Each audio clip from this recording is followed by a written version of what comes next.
What is up, YouTube? What is good, Bills Mafia? Is Coffee back with another update. Thanks for tuning in, guys. Once again, real quick shout out to Yak. He's been rocking with the channel, supporting for a while, but, he's really been tapped in lately, and I appreciate it, my man. Now, moving along, getting into the news. Let's talk, everyone. What do you think about this? You see the message from Matt Barkley. He says, "Love you, Buffalo. It's been real." And, Matt Barkley, he was a liked guy. I feel like all of us had love for Matt Barkley. He made an amazing debut with the Bills.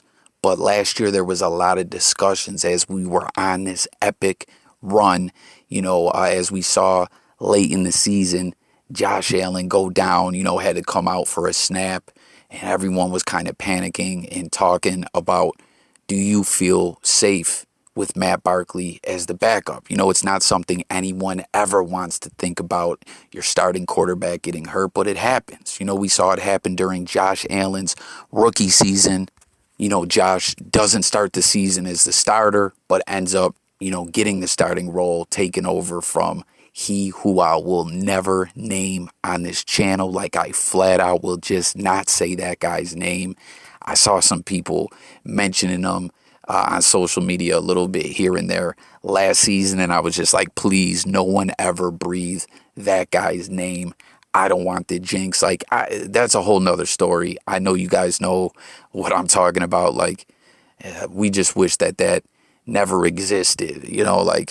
Can he just accidentally stumble upon some kind of wormhole and get shipped off to another dimension where it's like he doesn't exist anymore? Anyways, but Allen takes the starting gig after a rough start to the season, and all of a sudden we're all uplifted. We're like, yeah, Josh is doing his thing out there. F all you haters who wanted to doubt Josh Allen. This guy can play. And then against the Texans, he's injured by a late hit. They sandwiched his elbow, and for most of the season, Allen was out, and we were having that bum play that I was just speaking of and won't name his name. And we saw Derek Anderson come in, who I don't want to say he wasn't terrible, but he wasn't going to really win us any games, and it was just a disappointing season because we were almost playing with I don't want to say no offense, but a very, very subpar offense, to what we were capable of being under Josh Allen. We went from being down to excited to being back down again and very frustrated. Like, man, what would this season be like if things were different? I'm sure a lot of you guys remember a primetime game against the Patriots where Anderson played, and we were actually in the game. And it was like, man, if Josh was here, what the hell? But anyways, finally we signed Matt Barkley off the street, who's been, out of football and everything, and he comes in and just has a flawless victory against the Jets. He was out there slinging it around. Deion Dawkins caught a touchdown. Roberts, Zay Jones, everyone was out there eating. Matt Barkley just looked phenomenal. You know what I'm saying? And we all just felt really great about that. We're getting Josh back. Now we know he's a solid number 2 for us, because the backup quarterback is a very important position. You know what I mean? And then from that point on, when we saw Matt Barkley play, garbage time or meaningless week 17 games, and a couple other times he took some snaps, we were kind of I don't know. That's what I'm saying. Last year, everyone was bringing that up. We need to readdress this backup situation. And I agreed. I was I think we do. But is Trubisky the guy? Is Trubisky the guy? I mean, I know all in all, his numbers aren't horrible, but when you get down to it, hit the comments and let me know if you agree. Is Trubisky a guy that more or less shit the bed and was a bust? You guys let me know what you think. I know he has had some success, but he's been benched multiple times.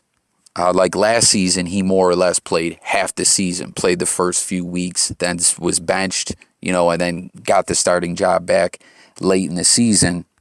But all in all, he was passed for 2,055 yards, 16 TDs, and 8 picks. And then all time in the NFL, he has a 29 and 21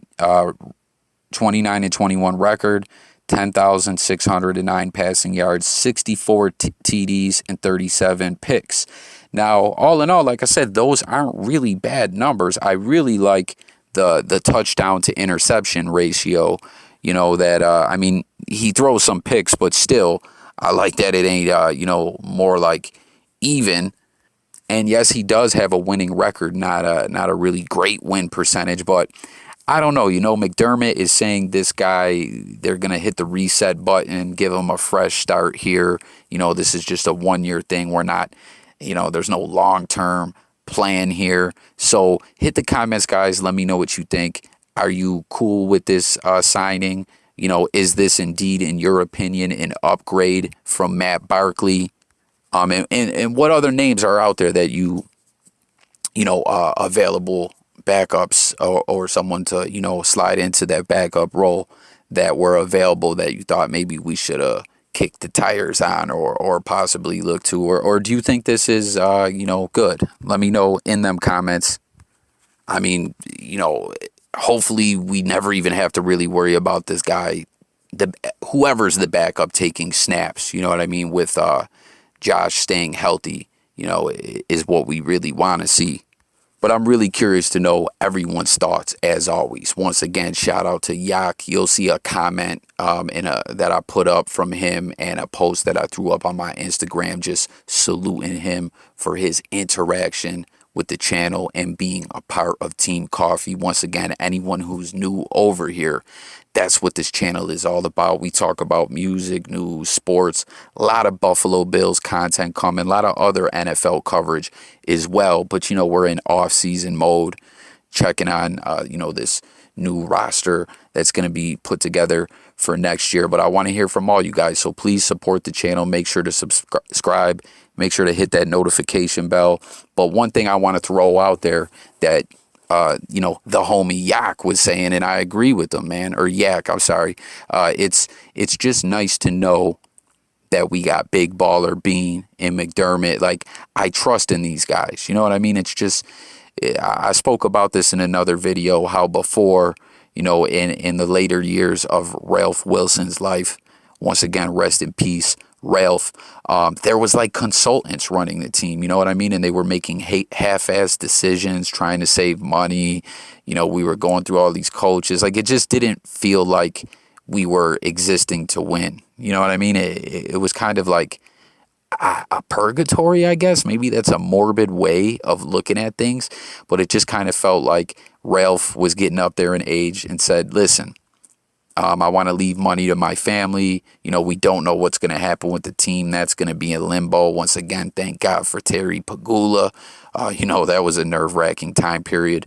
But, there wasn't that, by any means necessary, we're going to get the right players and coaches over here and play for a Super Bowl. It was a different vibe. And I with Beane and McDermott, what they've done since they've been here, I have faith in these guys, and I'm sure you guys do as well. So that's just nice to be able to rest assured that, we're really out here fighting to contend for a Super Bowl. You know what I'm saying? So make sure to comment with your thoughts on that. Now, one more thing I wanted to talk about before closing this video out, kind of a random topic, but just a little interesting thing to discuss here. I saw that we once again signed Taiwan Jones, who is a running back. More or less, he's like a gunner on special teams, I believe. But it's kind of interesting with Taiwan Jones. I'm sure a lot of you guys remember a couple of years ago when his helmet popped off on the field and someone went, was it versus the Raiders? I can't remember. Helmet to head hit, busted him open. That was crazy, man. That could have went really bad. But Taiwan Jones, who I believe we actually acquired through free agency, I'm not 100% positive, but I believe he was a Raider before the Bills.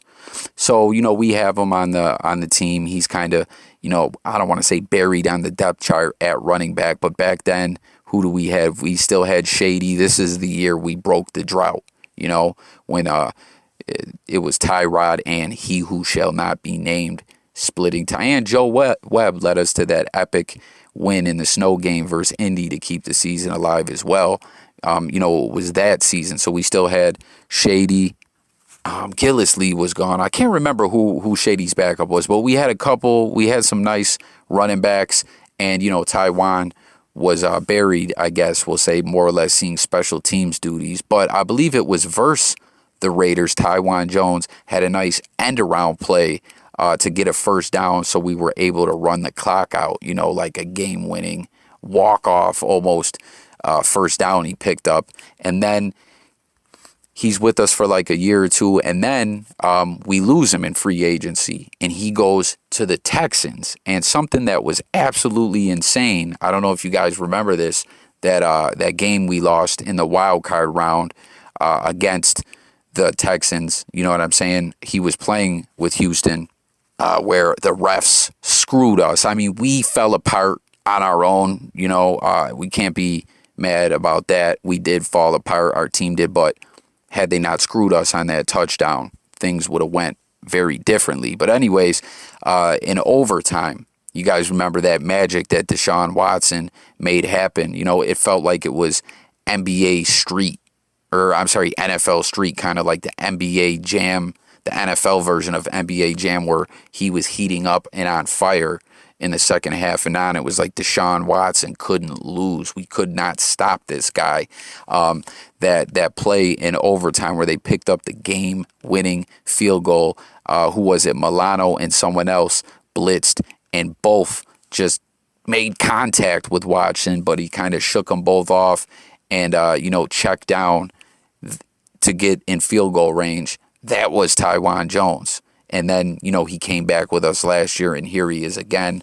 I don't know, just kind of something interesting to talk about. Taiwan Jones, becomes a Buffalo Bill, then goes to a team that knocks us all out of the playoffs, then is back with the Buffalo Bills again last year as we go to the AFC Championship game, and here he is again with us now. It's just, I don't know, kind of an interesting timeline, I thought, to share with you guys and speak on. So hit the comments with all your thoughts on that, everything else I touched on in this video. Once again, make sure to subscribe to the channel. Daily content, all about tapping in with you guys, hearing from the people. Thanks for watching. It's J Coffee Talk signing out. Have a great day, everyone. Peace.